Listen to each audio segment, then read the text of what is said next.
1, 2, 3, 4, 5, 6, 7, 8, 9, 10. Liftoff. We are live. Ladies and gentlemen, this is part one of a two-part Sunday that I'll be doing. I have the pleasure this evening in part one to have my very, very good friend with me, Carl, who is a British blues nut, a Peter Green nut.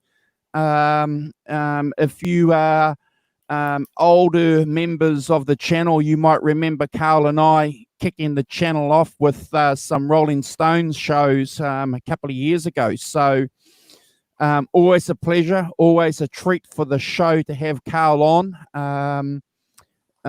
We understand and we take note that the fact that Carl is busy with business, so getting time for him to participate with us is always a blessing and a pleasure.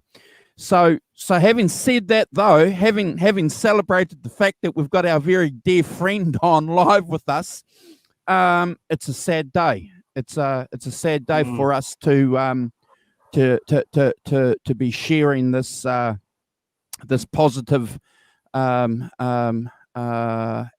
of having Carl on with us. So if anyone isn't aware, Peter Green passed away only a few hours ago, according to all the news reports, in his sleep. 73 years old. I'm grateful. I'm grateful to Carl for a lot of things. Friends are very important to us in life, and certainly when it comes to music, because I have Carl's friendship for enkindling my love of the British blues again, in particular with the Rolling Stones, but certainly with Peter Green. And Carl and I spent a lot of hours over the years discussing who's the best. and you know, that's always a great thing to do. You know, it's always a good thing to discuss who's the best. So my friend, that's enough talking from me. It's very nice to see you, and so just share with us, please, if you don't mind, because out of all the shows you and I have done, I don't think you've told us how you discovered Peter Green and Fleetwood Mac, what Peter Green meant to you as a guitar player. Now's your time. Please share it with us. Yeah. Oh, thank you. No, really nice, warm introduction. Thank you to Andrew. The feeling is mutual. With I think Andrew and I have known each other 4 or 5 years now, and we have a love of not only music but other things like country and sports and our religion and stuff like that. But music's close to both our hearts, and I've learned a lot from Andrew. Beatles and Eric Clapton and all that sort of thing. But Eric Clapton, as we know, it sort of intertwines with Peter Green. Big time. Yeah. So, I mean, obviously, and I've been meaning to actually do a show with Andrew and Simon to piggyback on a show we did about 5 months ago. I've already got some premeditated jokes for it, but we'll do that. We'll do that a bit later. But no, interesting day. Just before the broadcast started, I was telling Andrew that I was at the stationery store, a little magazine shop, and I was just getting a little lotto ticket and just passing the time, and it was like a shrine on the magazine stand. I forgot. I wasn't looking at the girls or the fishing magazines or the hot rod magazines. Lo and behold, dead in the center was about four magazines of. Or just one magazine, but there happened to be 3 or 4 copies of Peter Green on the cover. A spotlight on him, obviously the Gary Moore comparison. There's obviously the guitar, the tone, and also an article on, I think, what's the guy's name? Metallica, Kirk Hammett, yeah. So I'll be picking up a couple of copies tomorrow. It was just eerie. I was just like looking at it yesterday, and it was Mick Jagger's birthday, and I thought this is a great day for music. And waking up this morning, and obviously, a little bit sad.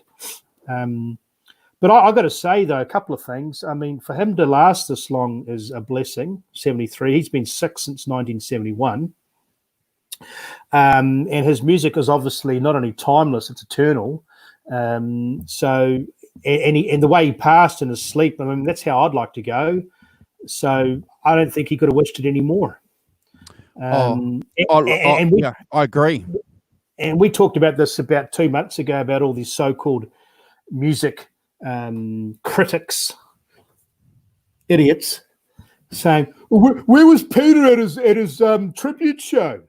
Yeah. I mean, the simple fact they did one for him 3-4 months ago is just perfect timing. Who cares where he was or wasn't? Yeah. He was there in the music. And the guitar, obviously.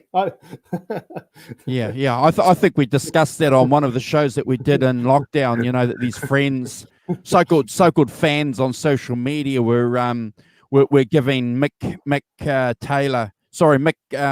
Fleetwood grief, saying, "Why are you having this tribute show when Peter Green is still alive?" Yeah, you know, and people were saying it's a perfect time to have a tribute show. They invited him, he turned them down, but he gave them their blessing. You know, he said, "Look, go for it." Very humble man, very, very humble man. If you guys haven't seen any YouTube clips with him, right from the beginning, he was a humble man. So yeah, look, I agree with you, Carl. A little bit surreal for me too, because last week I did the first installment of our top 5 British blues albums with Simon, and I picked this collection of songs that came out last year to talk about. So a little bit eerie as well, you know. But you know, from a fan's point of view, kind of happy that it happened in his sleep. You know, it's you know, according to the lawyer's statement that was released, you know, he died in his sleep. So yeah, I think we got to be happy with that. 73. Yeah. Business calls.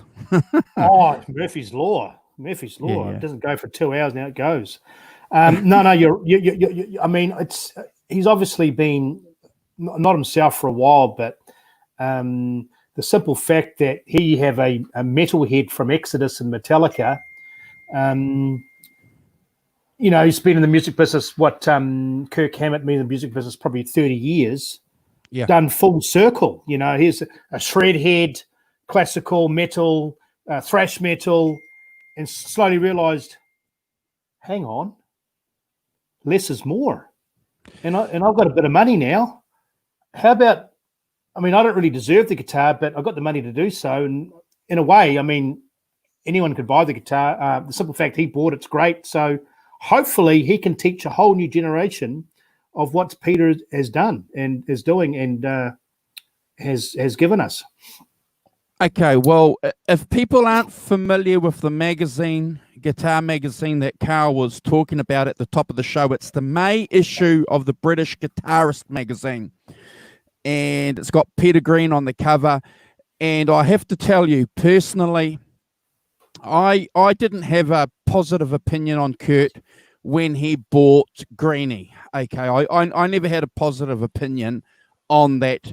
But after reading that article and also an interview in the latest Guitar World magazine where he's talking about his love of British blues, you know, he's been a fan, mate. He was a fan of British blues when he was a young guy. He understands the importance of that guitar, not only from, you know, a financial perspective that it cost him, you know, maybe $2 million. He's not telling us, but certainly over $1 million. He understands the role that that guitar plays in music history, rock and roll history. So, jeepers, my opinion of him owning that guitar has changed remarkably. And he plays it when he performs live with Metallica. And there are a flock of young people out there wanting to know more about that guitar. So we're going to have a lot of young people digging cool guitar music soon. Yeah. I mean, if you're fortunate to play guitar, you do realize that playing slower is harder than playing faster. So, yeah, it's almost Wow. And that's why Peter Green's so good, is the space in between the notes. I mean, when the so-called king of the blues says he was the only one that gave me cold sweats, that's saying something. That's a lot of weight in that comment. You know, I like the fact that you bring up the key component here for us, that we're guitar players. So if you're trying to learn Hideaway or Stepping Out or Double Crossing Time from Eric Clapton and John Mayall's first album, and then you go and play some early Fleetwood Mac or Hard Road songs, you're playing a different technique. It's remarkable when you're trying to match those notes along with the record. You're trying, the differences between the two guitarists are remarkable. And while you can certainly hear that, so I give respect to people who aren't guitar players who recognize that, because clearly sonically there is, but from a guitar player's point of view. So I suppose this leads me to my next set of questions, Carl. So how old were you? What were you doing when you first heard Peter Green? What songs were you trying to learn? How were you trying to learn it? Tell us a little bit about that. Well, we would spend every weekend. We would drive to Raglan from Hamilton, and my dad. We always had old, beat up, run-down cars, but my dad had an affinity for nice car stereos. So I think, which was good. Yeah. And my two uncles would do. They would do what they call dub tapes. You remember the days of dub tapes? Oh, big time. Yeah, TDK. So we so in New Zealand we didn't have the luxury of obviously the big stereo. So for anybody watching the show that doesn't understand or know what a dub tape is, can you please just quickly tell them what a dub tape is? Oh, okay. So if you got your record player and your amp hooked up to your tape player, and then you just basically tape from the record onto the tape a compilation of sorts, and they even had the liner notes for the TDK of the track selection. And actually, that tape reel is actually some of the best music you'll hear. On that's what records are made from the tape reel. So yes. So here I am, a 10-year-old kid, maybe 8 or 10 or maybe 12, probably 10. And my uncle was a huge fan, and he gave the dub tape to my dad, and it was the Fleetwood Mac in Chicago, or Blues Jam at Chess, 2 different titles, same thing. Yep. And side one, the first 2 songs was Watch Out and Ooh Baby. So Watch Out was a Peter Green song, obviously, and then Ooh Baby was a Howling Wolf cover. And I think what got me were 2 things, was just the tone and something that's often overlooked. We talk about Peter Green, the guitar, the greenie, the tone, the amp, his singing voice. Yeah. He was the complete consummate musician. He, guitar player, singer, songwriter, band leader, innovator, you name it. Well, can I add also, he was a fantastic dobro slide guitarist, and he was a fantastic harmonica player as well. So, and early on when he in his first bands, correct me if I'm wrong, he was a bass player. So, did he drum? Yeah. So I was mesmerized in the car driving to Raglan, and it certain tapes or certain music you hear just takes you back to a childhood or a situation or a certain scenery, and just for me even though it was bluesy, it just reminded me of summer and the beach for some reason. Wow. Where Texas Flood and Dirty Pool, same trips from Hamilton to Raglan, reminds me of winter and storms. So just the certain imagery that we've talked about this before. A good musician or Led Zeppelin or certain music takes you to a place, imagery. It's just, and these guys are just magical. They're absolutely magical. And I just, like I said, I was just a kid, naive, just listened to music, liked it, didn't really think much of it. And then I guess it took me to go back to learning guitar, and then Eric Clapton to get me back into Fleetwood Mac, realizing, both, not only is Eric the real deal, but, you basically want to sort out Peter Green's chronology. Who is he? What's he done? Where's he been? What's he? And then you go, wow, you know. And here's a really good point too. I read it. Well, saw it on a video. It was in the 80s or 90s, and I might have been Canada or America. They're interviewing Mick Fleetwood and talking about Peter Green. And the interviewer actually said a really good question. He says, "Oh, you guys are actually very authentic." He said, "What do you mean?" He goes, "Well, the Rolling Stones went to Chess Studios in '64 and they did 12 songs, 12 by 5. He said, "That's right. And I'll even agree to this." And the interviewer said, "Well, but they were kind of R&B, kind of poppy, upbeat blues. It wasn't really blues. When you guys went into Telmar Studios, Chess Studios in late 69, early 70, before it was closing down, not only were you guys playing real blues, but you're actually playing with the guys." He goes, "You're right. Who else has done that?" I'm glad you mentioned that, because that was one of the discoveries that I connected last week that I elaborated live with Simon. A lot of people don't realize this, but when you look at Cream, for example, they were jazzy. They were jazzers. They were interested in playing long solos. Fleetwood Mac weren't interested in doing long solos. They were a blues band. They dressed like the audience. They wore tennis shoes and jeans, so they jumped on stage like their audience. Cream were, you know, Carnaby Street. You know, they were a different band. Yeah. One was the Beatles, and the other band was the Rolling Stones. If you want to use a comparison, you know, that some people can relate to. But I'm interested in the fact, and that you had a opportunity early on to listen to the real, authentic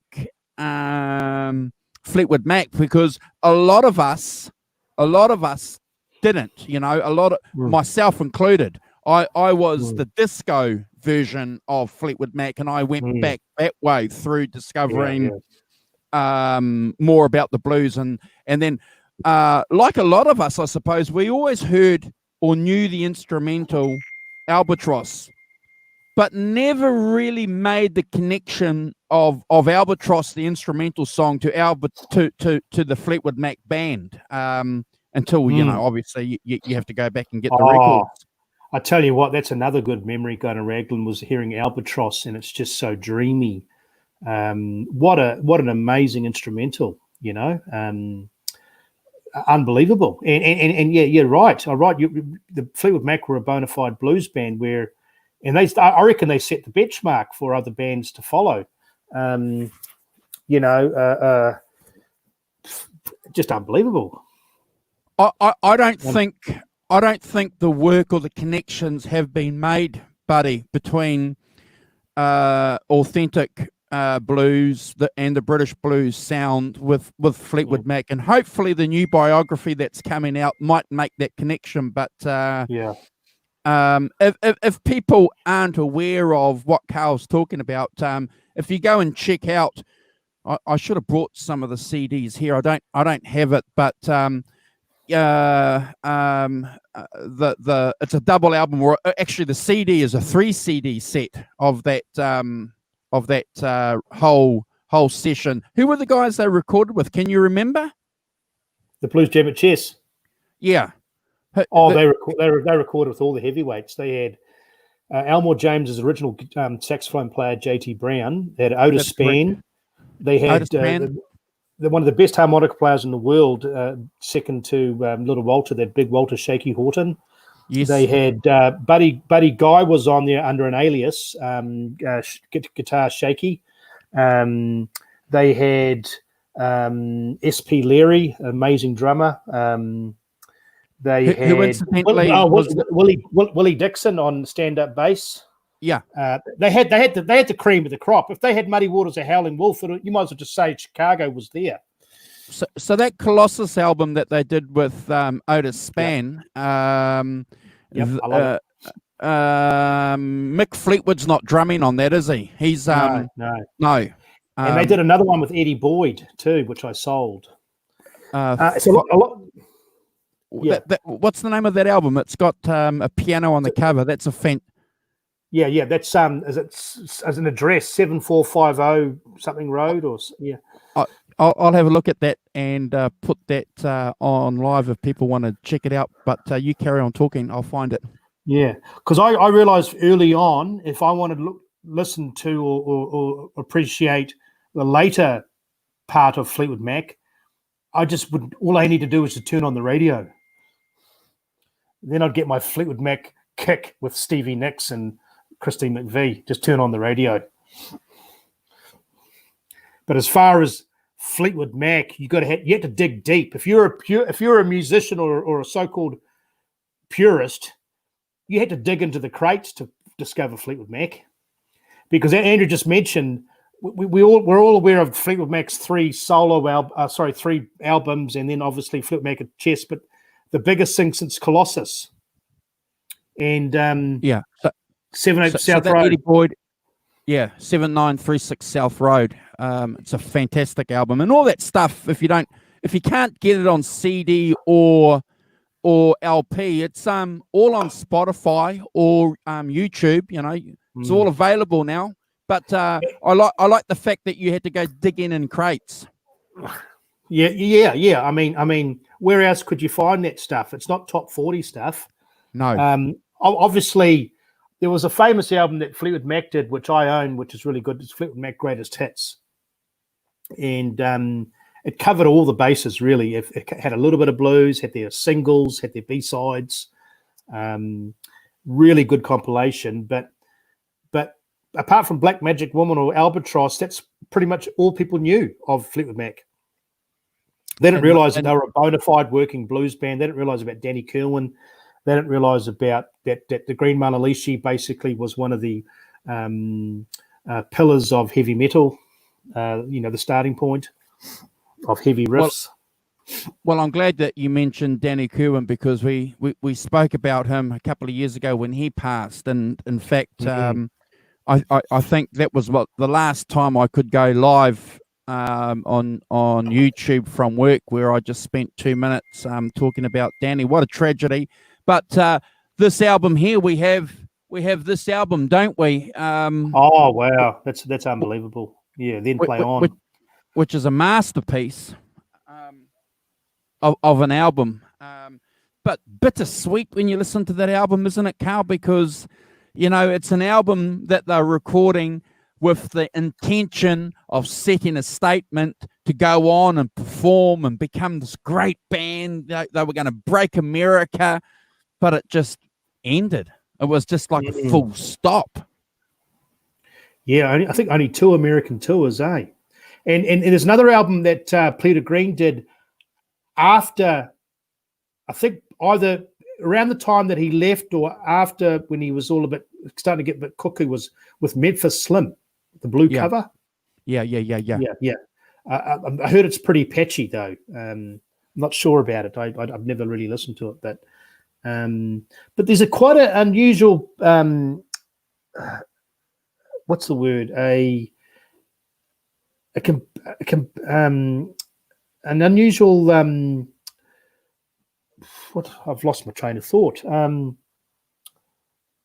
Between 1967 and 1970, for a lot of bands, that was it. 3 years in and out.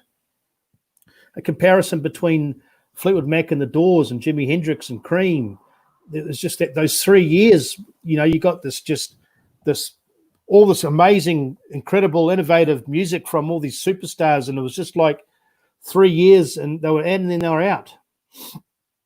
Cream started late 66 and then dissolved late 68, early 69.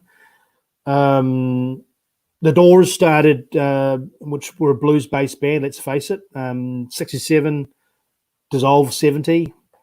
Even if you want to put CCR in there, and then obviously Jimi Hendrix, late 66, 1970, early 71, passed away, and then Fleetwood Mac.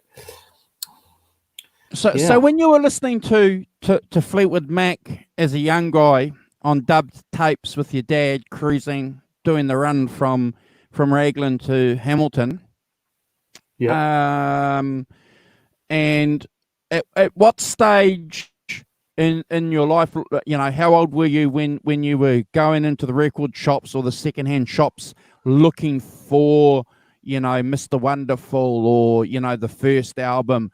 Was it, 15? 15? Okay. Yeah, So 16. you were buying these albums and then taking them home and digesting them with a guitar in your hand. Were you doing it that way?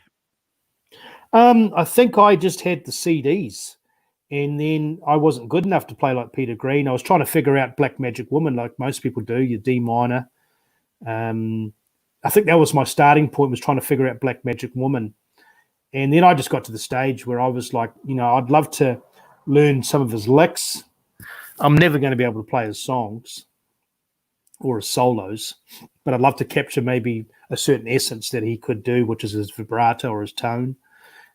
Maybe he might have been an inspiration on buying a Les Paul. I definitely remember my friend's neighbor was a screen printer, and I got 3 T-shirts made up: a Peter Green one, a Eric Clapton one, and a might have been a Jimi Hendrix. So he was part of my guitar crush, my guitar phase. I was still a Rolling Stones fan, but I was getting more into blues and guitar blues and virtuoso music, So, yeah.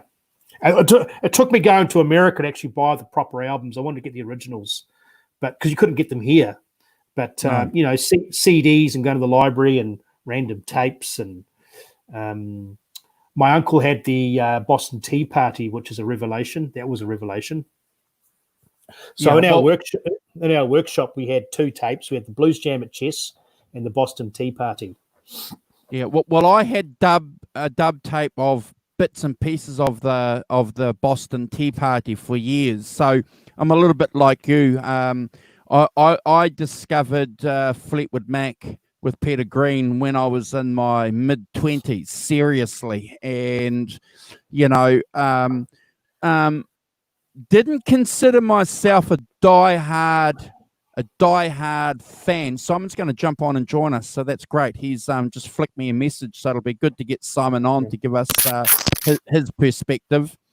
But I didn't consider myself a diehard Peter Green, Fleetwood Mac fan until I became a diehard Eric Clapton fan. Now, and the reason why, the reason why you've got to, if you're a Clapton nut, you're going to come across these quotes or these comparisons all the time in guitar magazines or articles or shows online. People are going to say, respectfully, I must say too, which is quite good, as opposed to a lot of other comparisons between musicians. Who's your favorite one? And you might remember you gave us when we had Ramon on, you gave us three shots of where would you rather be? Would you be at Clapton? Would you be at Fleetwood Mac? Or would you be at the Stones? I think in '69. Oh no, it was just Peter and Eric, I think. Oh, okay, yeah, Peter. Okay, all right. But the strangest thing since that show, no joke, and I'd like to mention it on another show because it coincides with those jokes I've got. But is I've got a newfound admiration for, and I haven't stopped playing it. Eric Clapton's Blues Breakers and Disraeli Gear's outtakes. Have you heard the outtakes of Disraeli Gear's? The different version of We're Going Wrong? Yeah. It's unbelievable. I prefer those versions, actually, some of those outtakes. It's interesting that you should say that, because that is one of the great things that we have now as fans with Spotify, because they've got all the stuff on there. So you get, isn't it interesting? Instead of getting a spearhead understanding of an album, with all these outtakes now, you're getting a fuller picture. You're getting not just a framed album. You're getting everything that's panoramic with the album. Does that make sense? That's the best way I can describe it. Well, we talked about this before, and Ramon didn't know this, but the the opening lick of Strange Brew was from Lordy Mama. Then Eric Clapton, which is Lordy Mama, was the Hoodoo Man Blues Buddy Guy and Junior Wells. Da-da, da-da, da-da. And then he covered Lordy Mama, and they used they kept the bass and the drum track, and then Felix Paparati came on the scene. Said, let's change the lyrics to keep the backing track, and we'll put over on top of it an Albert King guitar solo from Oh Pretty Woman. So these 4 parts made up Strange Brew. Yeah. One more thing. Sorry. Oh, carry on. Yep. Have you heard the BBC sessions of the announcer? Hey, all you welled out groovy cats, and here's another thing from the announcer. Yeah. Have you heard that? Yeah. So I listened to it, and have you heard that one? Have you heard that one? Yep. Have you heard that stuff? Yeah. It's fantastic. And here's the cream with Eric Clapton on guitar. How you low down groovy wild out cats? That's probably one of the best versions stepping out I've ever heard ever. The stepping out version is just so slick, it's unbelievable. All done in a BBC studio with his JTM 45 blues breaker and his Marshall, and his Les Paul, just phenomenal, isn't it? Yeah. Oh, yeah. I just so getting back, I still would probably pick Peter in a sort of certain setting as opposed to Eric. But then again, I'm undecided now because I've just got a newfound admiration for that Disraeli Gears cream stuff and some of that bluesbreaker stuff. I guess it's a bit like pizza and pepperoni. You got to have both. You can't have pizza without pepperoni. Oh, look, I'm quite comfortable going to bed at night, resting my weary head, saying, Lord, give me strength, and saying to him, I can't make a comparison between Eric Clapton and Peter Green. Oh, that's just yeah. I actually will say, and I'm looking forward to talking to Ramon about this, is that I favoured the Hard Road album, and I still like it. But the Bluesbreaker Beano is just more raw. It is more. It's a statement. It really, really is. And a big part of Peter Green, as we know, is Eric Clapton. Eric Clapton basically opened the door for all these guys to let them know this can be done from a 21-year-old skinny white perspective. And it's not about being white or black either. It's about the passion. These guys got a huge helping hand with Jim Marshall creating that amp.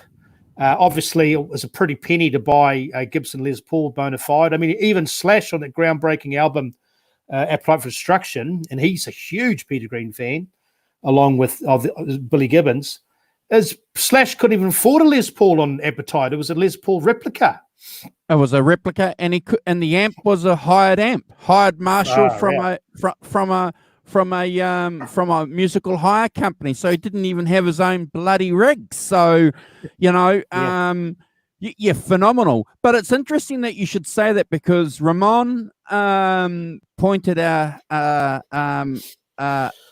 very good arrow at what was happening with that first album that Eric Clapton did with John Mayall, and I think he's done that very well. He talks about Eric Clapton in the interviews with us, that Eric Clapton was an angry young man when he was recording that album. He was and I never thought of it that way, but if you look at what Clapton was, and that's when he was developing a rather abrasive personality. He was, unfriendly to a lot of people. He wouldn't talk to a lot of people. He'd just come back out of a horrible relationship with some guys in the Yardbirds. So, he was a bit what's the word? Abrasive.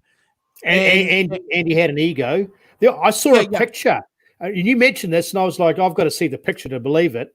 There was a picture of him either in the Yardbirds or the early phase of Bluesbreakers. And here's him on the stage to the right. Yeah. And there's 3 or 4 blondes at the front of the stage. Yeah.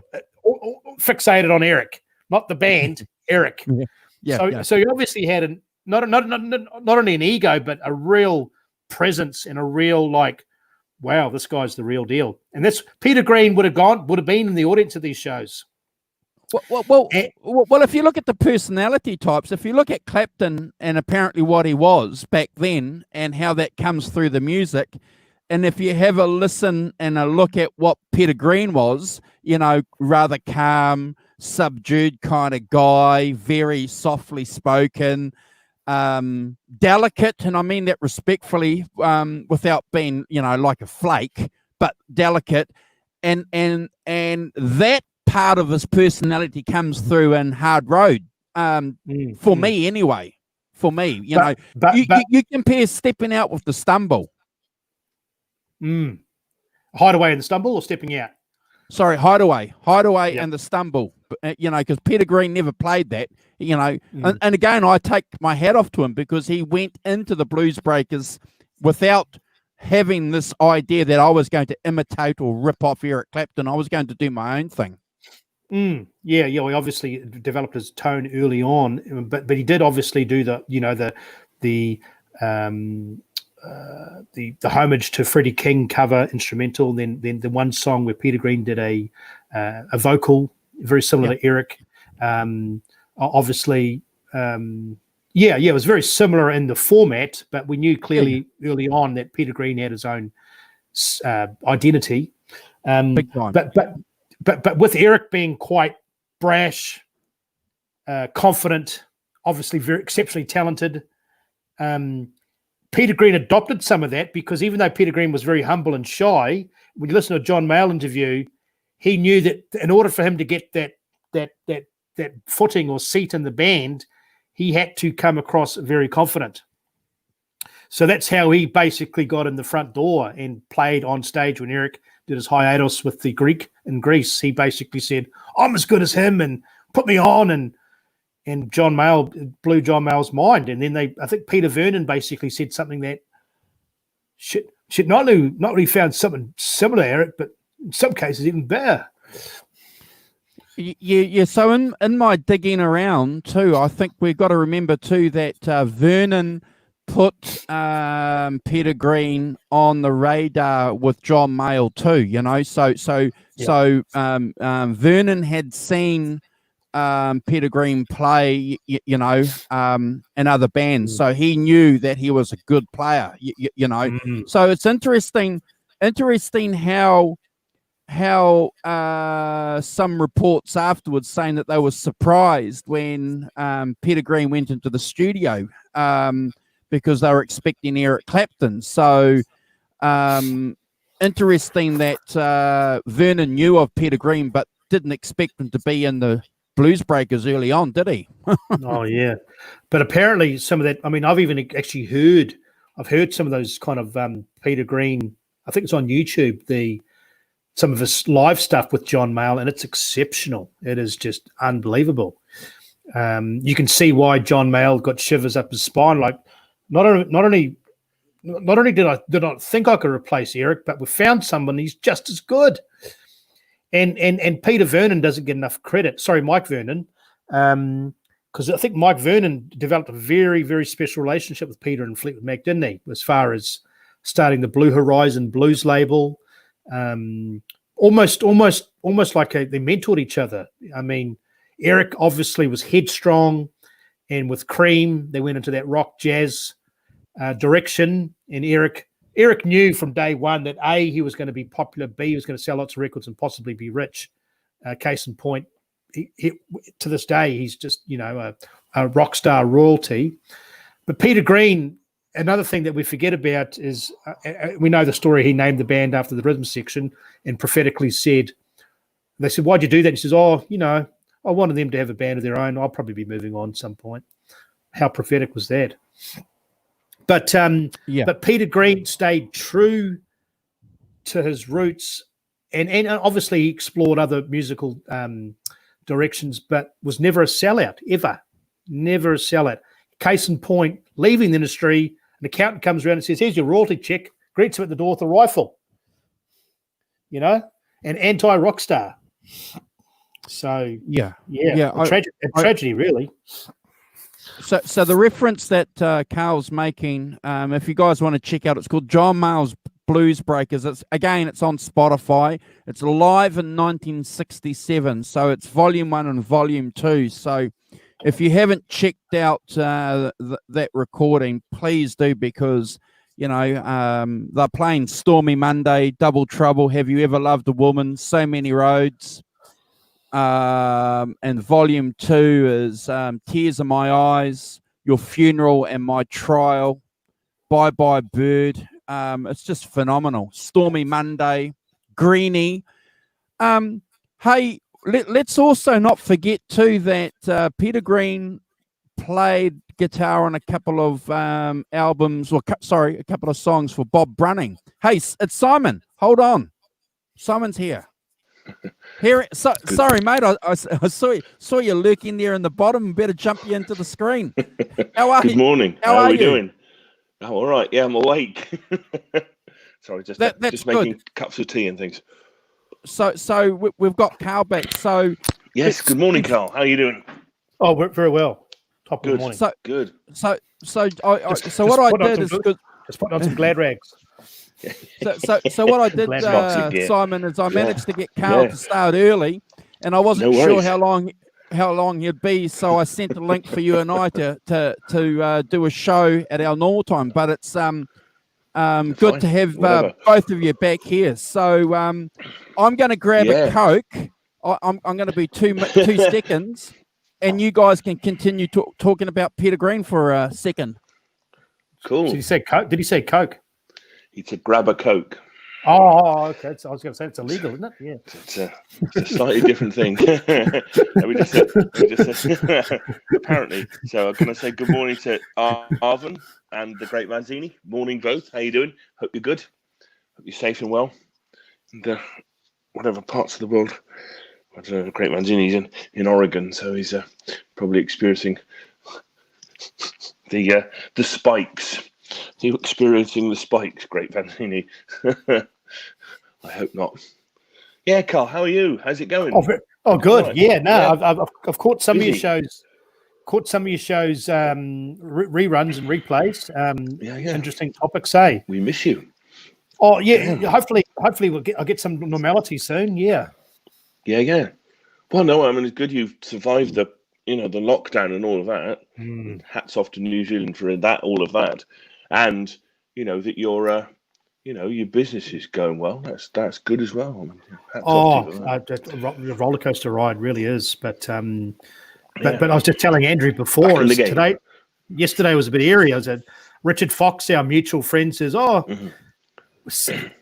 that's scary. I mean, in 3 years' time, Mick Jagger's going to be 80. Yeah. Wow.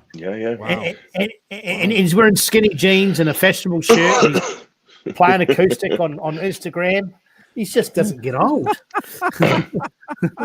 Well, they never thought it was going to be a career when they started. And then at some point they must have realised, mustn't they? And by now it's like, well, what else am I going to do? Sit at home and kind of, with the grandkids, or I can keep doing it. And if people are going to pay, and I think that one of the things we discuss on here a lot is the change between a bunch of mates getting a band together and a business, and those bands now, we always quote the Eagles as being the sort of, we're told to wake up, that's just that thing about it's now a business, and it's now a multi-million-dollar business.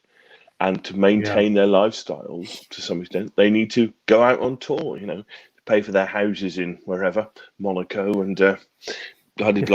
They need to go out and. I'm just, even though I missed seeing these guys live, I'm so glad that I got to see. Andrew and I had a few chuckles at the start of the show, Simon. We're talking about, do you use that terminology in England?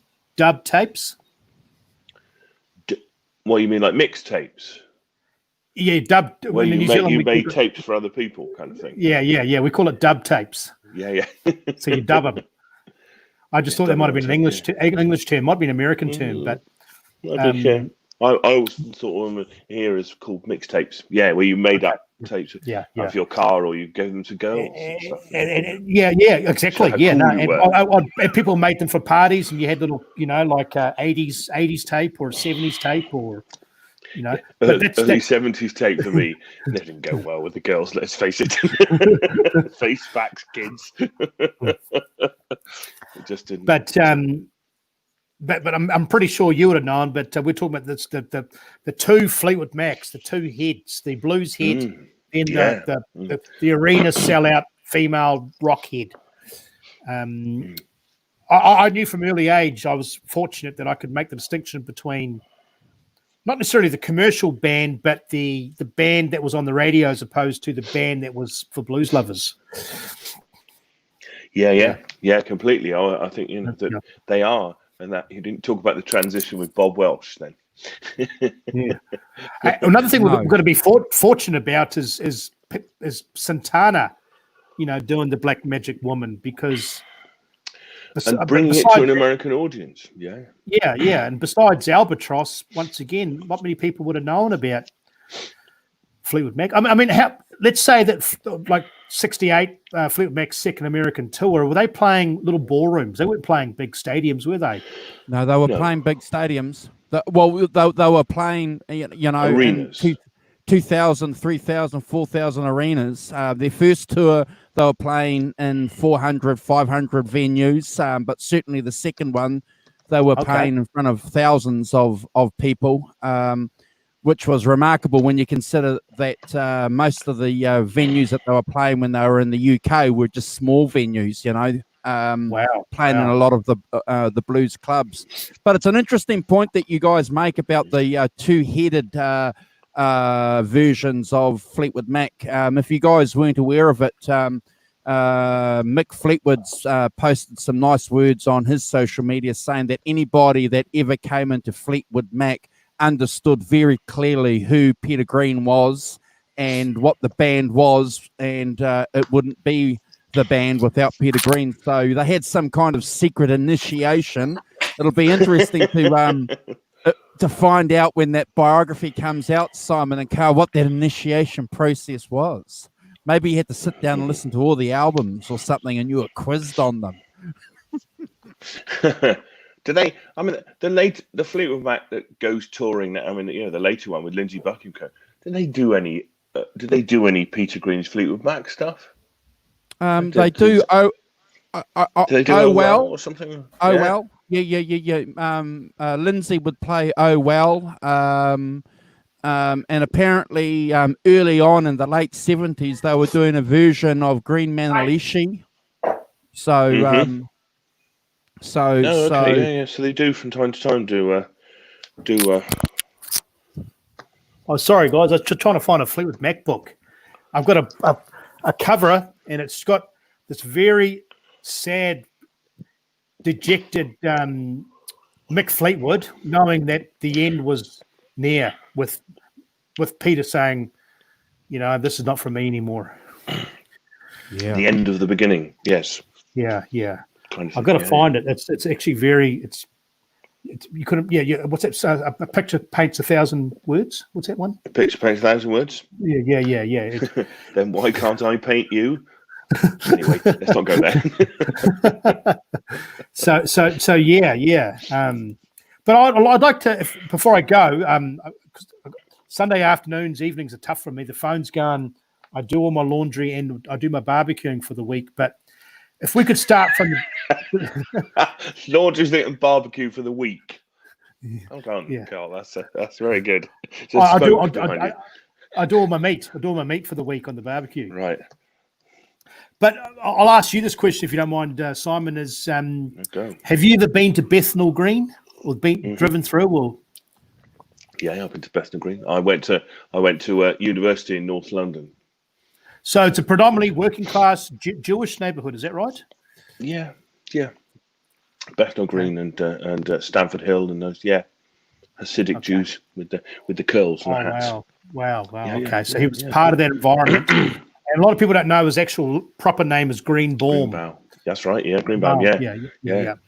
Well, like I said, we've talked on here about there is a thread, isn't there, of Jewish people in rock music and stuff. There's definitely a thread there that. You got Paul Kossoff, Peter Green. You got Al Cooper. You've got Bob Dylan. Anyone? Bob Dylan. The guy Leslie Mountain West.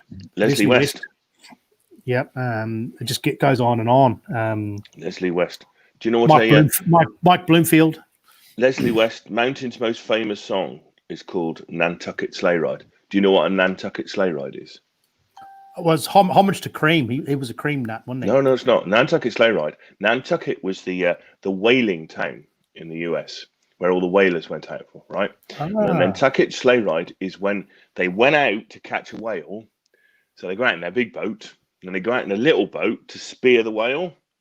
And then when they've harpooned the whale takes off, obviously, having been harpooned, and then it pulls the boat behind them. That pulling the boat behind them is called a Nantucket Sleigh Ride. Wow. And was he influenced by Jimmy Page? Leslie West? Yeah. Moby Dick? But probably Cream, really.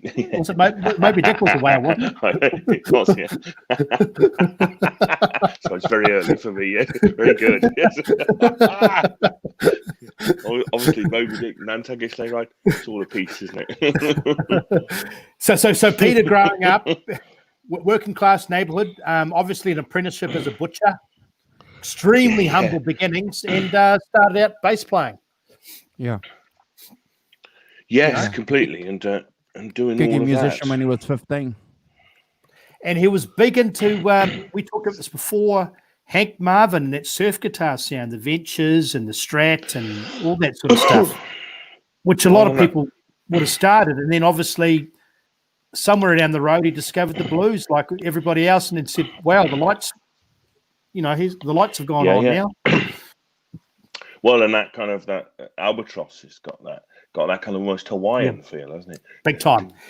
And he said, this magazine I had in 96, they asked him about Albatross, and he said there was homage to Santo and Johnny with the slide guitar. Yeah, Sleepwalk. Yeah. That's right, yeah. Yeah, that's quite a similar vibe to it. Yeah. Oh, yeah, I mean, I think that's the interesting thing about, one of the interesting things about Peter Green is that quite quickly, not confined by the blues, not confined by a 12-bar blues. Quite quickly taking it to other places. Big time. I mean, Albatross is not a 12-bar blues. Neither is the Supernatural. No, neither is Man of the World. Neither is Green Ice. All those. One thing you could say about them is they're not straightforward. Dust my broom type guitar. Yeah, workout. And what's great about a Fleetwood Mac show, if you think about it, is you're getting your money's worth. 2.5 hours. So then they do the opening intros, the Jeremy Spencer act. Yes, indeed. Yeah. Take your own act. Yeah. And then they do the Peter Green with the Danny Kerwin stuff, and then they close out where Jeremy Spencer comes back on and does your Buddy Holly, Little Richard, Elvis Presley impersonations, and he does them well. Yeah. Unbelievable. 2.5 hours. Shivers. Yeah. Well, that was the point when they started. That was the point when they started doing that, didn't it? I mean, if you think about it, Cream started playing 2-hour-plus shows. The Grateful Dead. All those jam things starting to come up. Where that funny thing about I've only got 6 songs. Don't worry, I'll make an hour and a half out of that. No props. Just keep playing. And obviously that extension and those. So I think that. The days of the early 60s when you've got 30 minutes. They had those package tours where you go and you play 30 minutes. 20 minutes. And you'd have 4 or 5 people and they'd each do 20 minutes kind of thing. The Rolling Stone, the 63 tour, they had Bo Diddley, they had the Ronettes, Everly Brothers. It was so you've got 4 or 5 bands on. Well, they're not going to do 2 hours, I mean, festival time. You're all going to do half an hour. With your Peter Green and your Eric Clapton, obviously when they started the Blues Breakers, they were 21, and then they were gigging around and playing and with pickup bands in 16, 17. But they must have got really good in a short amount of time. They must have had just God-given talent, because how did you get that good and sound like a 40-year-old at the age of 21? 10% inspiration, 90% perspiration. I'm sure they practiced. I mean, we've talked about this on here. In fact, we were talking about it last week. I think, the studious nature of blues and the way that it was curated in London, particularly because it came from jazz and skiffle, and those jazz guys were quite serious about it. What happens is that it become in London, which is the epicenter of it. It's curated seriously. So John Mayall has that massive, blues collection that Eric goes and spends 6 months sitting in his house going through. And to me, I mean, I don't know about Peter, but that to me speaks of study. It speaks of working things out, getting licks, getting runs, playing, but playing in a studious manner, being studying the form, studying the different players, finding the people you like, finding the things you like, and then applying it to your playing. Well, Eric Clapton got his guitar technique off that Blues Breakers album off. So Stepping Out's a Memphis Slim song. It was on the piano. But what Eric Clapton did is he copied all the saxophone lines and incorporated them into the guitar. So if you want to listen to the original Stepping Out, and we talk about that second measure and the third measure, he's copying the horn lines. Mm-hmm. Which is a classic thing to do, isn't it? Copy the horn lines. Yeah. Yeah. But these guys obviously practice a lot, but they must have had something in their fingers or something in the water, because clearly by the time they recorded those Blues Breakers and the Hard Road album, they were fluid, very fluid. These guys weren't your garage musicians. These guys were bona fide pros. No, well, the garage musicians were still playing in their garages 40 years later. Garage bands at the same time, or they've got their guitars hanging up in their man caves that they pull out every night and just jam to backing tracks. These guys are have made a career out of it. But I think you make a good point there about the fact that they're studious. I always liked the idea that there was something compulsive about these guys too. And Dave, one of the supporters of the channel, who supports us with comments, he pointed that out to me. He kind of thinks that these guys were OCD. Obsessed. Well, look, obsessive compulsive. at the end of the day, they had talent to be able to do what you were saying, Carl, to transcribe horn sections into a guitar by ear, not writing it down because he didn't know music. So he's hearing something and he's playing that back, obviously maybe to John Mayall, saying, "What does that sound like?" And John's going, "Wow, man, that's great." Yeah. I wonder how much. That's interesting. I mean, I wonder how much of that had been done before, because that's quite a common thing now, isn't it? I've heard quite a lot of people advise that. Listen to the horn section. Joe Bonamassa certainly said, listen to what the horn sections do. Learn those little stabs, those little riffs. Well, Satisfaction was supposed to be a horn line. It was a horn riff, wasn't it? Yeah. Well, it's the Otis Redding one. If you listen to the Otis Redding one, that's what it was supposed to sound like, wasn't it? But Eric Clapton actually transcribed the sax solo to the guitar solo, not the line, not the actual horn, which was still great. But that's where the theme behind the Memphis Slims version got basically got Eric basically turned it up on its side of its head and made it even not better, but made something of it. I read an article about Slash when he just like these guys was guitar nuts, guitar crazy. He would practice 12 hours a day just running scales. That's all he would do is scales, not songs, scales. Yeah. So these guys are a different breed. I would practice a little bit when I was really keen, couple hours max. That's enough. Yes, I've got to go to work. Yeah. Yeah. Well, for those, yes, and that's the thing is that when you're young, work is a less. You can not maybe work so much. Whereas you get a bit older, and then you're in the mainstream with families and whatever else, mortgages and stuff like that. Is there any known Peter Green material pre-mail where he's with other bands like Eric Clapton with Yardbirds or the Roosters? Well, we might. This might be something that we might be lucky to get with the passing of Peter Green. Who knows what's out there? Who knows what's being safeguarded by lawyers and record companies? I'd like to think this is one of the good things, I suppose, with the tragedy of an artist passing, is that we get a lot of information, we get a lot of new material, a lot of remixed material coming through. So it could be a good thing for Peter Green and Fleetwood Mac nuts over the next couple of years to go into the vaults. Well, let's hope so. Who controls it? Who controls it?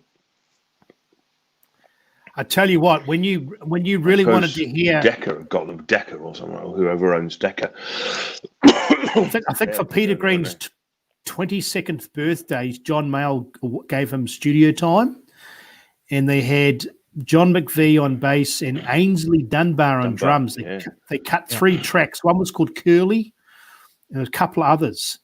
And it was actually rocked out. It was bluesy, but rocked out. And then you could hear then that Peter Green was going to soar to new levels, soar to new heights. Yeah. So unfortunate to John Mayall, he was like, another one on. Well, time to go. But my thing about John Mayall is that he kind of knew that was going to happen.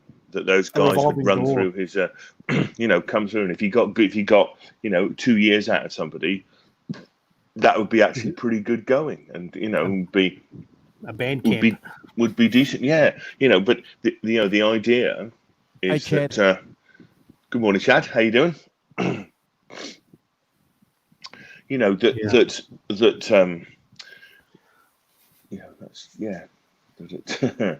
Sorry, I've lost my thread completely.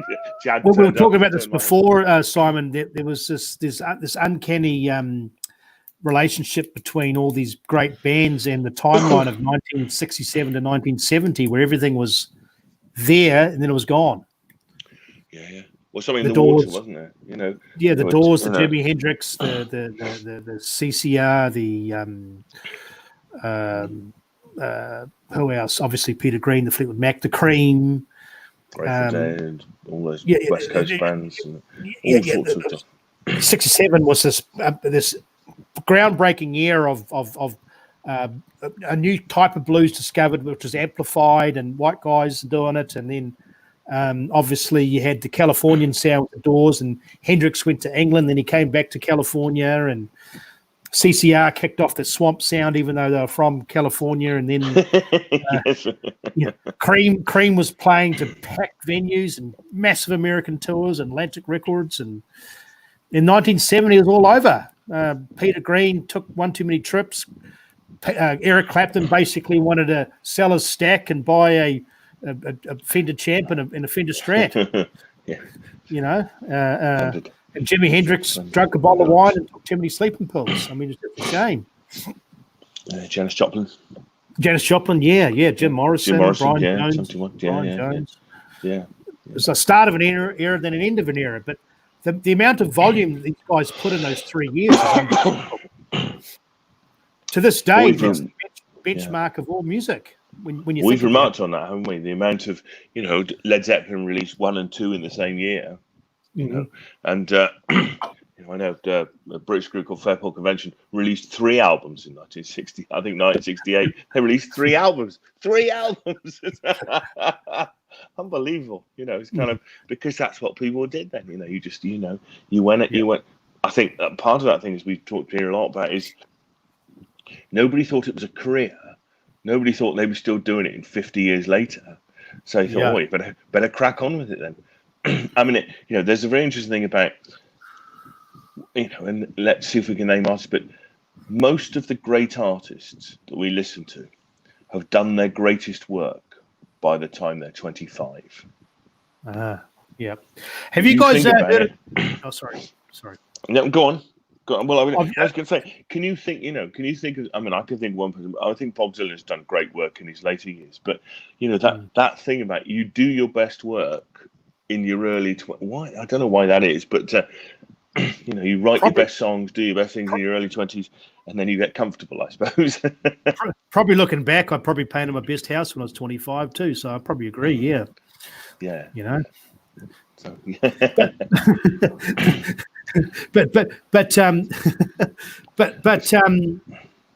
I was going to say, I forgot my train of thought. Yeah. Sorry, I'll come back. No, so I think that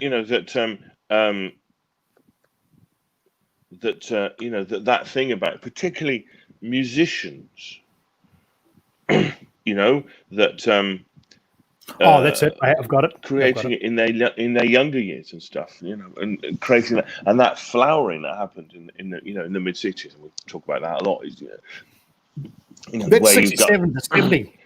It all collides, into fantastic musicians, massive flowering growth of creativity.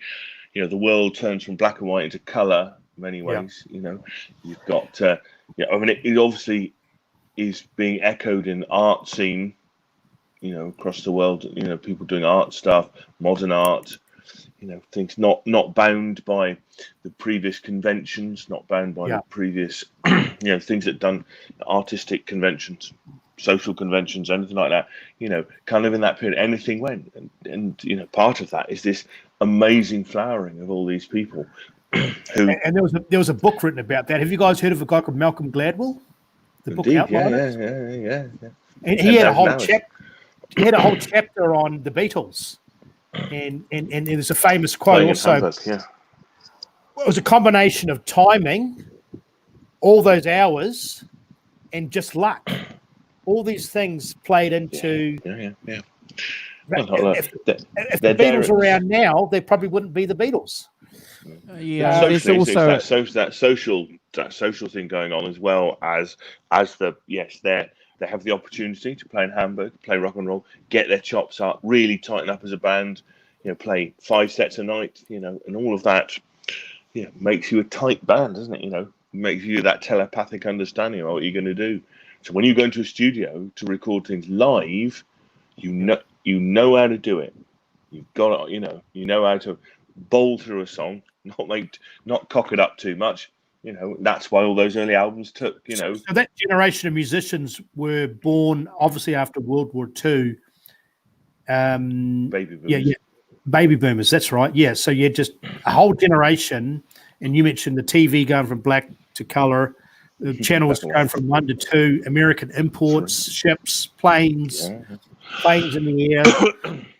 We've talked about the American blues guys touring England and getting a rave review and putting them on TV, and record imports, obviously, and it's just it was a sign of the times. It was a liberation as well. The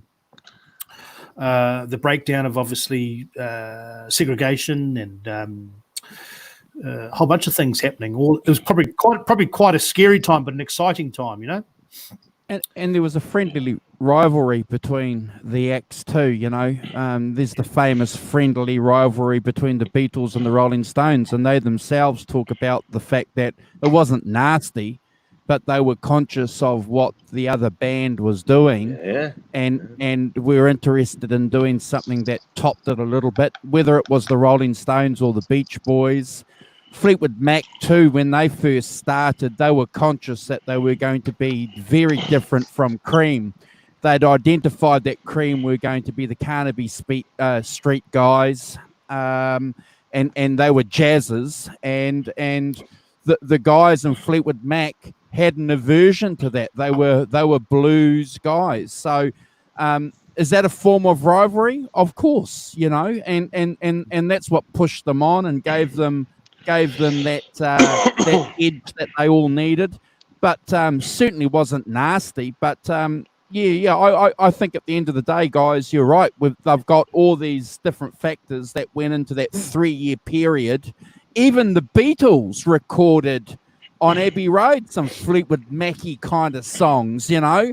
John Lennon calls one of his bands Dirty Mac, for God's sake. and talk about 1970, that's when the Beatles disbanded. So it was like, it's what, you know, a big door shut, and then obviously a new door opened with obviously Led Zeppelin taken off, Queen starting, Elton John, the advent of the Rockstar Arena, the new version of Fleetwood Mac. So where was the Allman Brothers? You know, because if we go back to the subject of this show, which is, you know, Peter Green and Fleetwood Mac, and you've made I think both of you guys have made this comparison in previous shows about the dual guitars between Danny Kerwin and Peter Green, and how they were probably the first dual guitar group to come along with any kind of forcefulness. So well, to play dual leads. Yeah, I think the Shadows had, you know, they had Bruce Welch and Bruce was they had 2 guitars. They had a rhythm guitar. Before that, it was very much delineated, wasn't it? Rhythm guitar, lead guitar. Yeah. Of course, I'm talking about dual leads. Yeah. Because even the Beatles had 2 guitars. So did they influence the Allman Brothers? Do you think? I believe so, emphatically. Yeah, I believe so. And this, once again, this goes back to Peter Green's personality. It was never about him. The rhythm section was named after him. He wanted a guy to jam. He could have had all the glory, all the money, all the limelight. He brings in a 19-year-old protege. Yeah. I forget that. I forget. So he could have stood in that starlight all by himself, but says no. Yep. I need this guitar player to help me make some sounds that I'm hearing that I need 2 guitars. And then Play On's a masterpiece for that reason. So this album here, then Play On. Jeremy's not on there, is he? He's not on this album. Not at all. No, he was definitely a key figure in obviously the first 2 albums in their live shows, but then Play On's a concept album. Did you know that Peter Green and Danny Kerwin played with the Allman Brothers in 1970 at the Fillmore East? Yeah. Wow. There was like a Jordan. Well, you were just doing I was just looking it up, and they were just saying that in 1970 they were playing there. They were Arthur Lee and Love and the Allman Brothers and the Grateful Dead. And yet at the end of the Dead's main set, they ended up with a super jam that saw the band joined by Dwayne Allman, Greg Allman, Mick Fleetwood, Butch Trucks, Danny Kerwin, Peter Green and Berry Oakley. Wow. The super jam section of the Dead set started off with a Dark Star. Jammed into thematic Spanish. Yeah. They did actually play together in 1970. There you are. I can't see that being very sober, that event. So if you guys in the chat aren't members of the All Things Peter Green Fleetwood Mac group, sign up to that, or the All Things Eric Clapton group, because I posted a pic of that gig with Peter Green standing to stage left with all those giants. So there's a good picture on Instagram I saw yesterday at the NME backstage with Eric Clapton and Peter Green. Is that the one? Yeah. Eric So I posted. Got the beard and stuff. Yeah. So those are the NME winners from 1969. Yeah. Wow. So sitting back having a couple of glasses of wine. But again, so when we see these guys in these social settings at award shows or at gigs, so clearly they're influencing each other. They're listening to what other bands are playing, what each other's playing live. So there's got to be that influence, that reciprocity, I suppose, of respect. Yeah, and I think that what you've got to remember is then that the rock scene in the late 60s was quite small. You know, there weren't millions of bands. You know, there were quite a few, but you know, nowhere. I mean, you know, nowhere near like it was now. I mean, I was saying to Andrew maybe last week, maybe a couple of weeks, Carl, that when I started reading the New Musical Express, you know, 71, 72, basically in NME, you could cover pretty much all of music in one newspaper. Down to a certain level, wow. But you know, in the NME in 1972, you would get obviously, you know, Led Zeppelin or whatever, but you know, you would go down to bands like Cochise and you know, quite, you know, B and C lists, you know, and where they were touring and what they were doing and stuff. So yeah, you know, you could get a very broad spectrum, because in 1970 that spectrum wasn't that big. There weren't millions of bands, you know, who got anywhere close to it. But so I think that, you know, those interactions and those knowing who people were, you know, they all mixed together. They all knew each other. And, you know, in a way that is much more difficult these days, you know, because you're very much put in a genre. At that particular time, do you think that they knew what they were doing was special or going to have the impact that it did now? Or do you think that they were just doing what they were doing and just thought nothing of it? I think they were doing what they were doing. I think they thought something of it. I think I think they definitely thought something of it, for sure. Whether they thought that it would last or be, you know, or whether we're 50 years later, I don't think they thought that 50 years later we'd still be talking about it. But because here we are now, 20, 30 years later, Andrew and I spoke about at the start of the show. Here we've got the world's most popular heavy metal band, their lead guitarist buying, lo and behold, Peter Green's guitar. You know, here we are, Judas Priest doing Green Manalishi, and here we are. I mean, it turns out now that Slash's favourite guitar players all this time was Peter Green, and his favourite band was Rolling Stones, not Aerosmith, like people thought. It's all full circle. It's all going full circle. To answer your question, though, Carl, no, I don't think a lot of these bands realised what they were making was going to be a legacy. If you look at Eric Clapton with the Beano album, you know, for years he didn't count that album as an important part of his history or his legacy. It wasn't until, you know, he'd got over his addictions and other people were coming up saying to him this was a really key important album that he actually paid some attention to it, because people were saying, hey man, this is where it started. So for 30 years or 20 years, he wasn't paying any attention to it. So they were just... Sorry. Oh, sorry. His Cream stuff, he didn't even listen to the playbacks. No. Wasn't interested. It was old. 30 seconds is old. Now when he does a show, sunshine if you love, please. Hey, if the Rolling Stones have to play Brown Sugar every gig, he's got to play Sunshine of Your Love, man. Come on.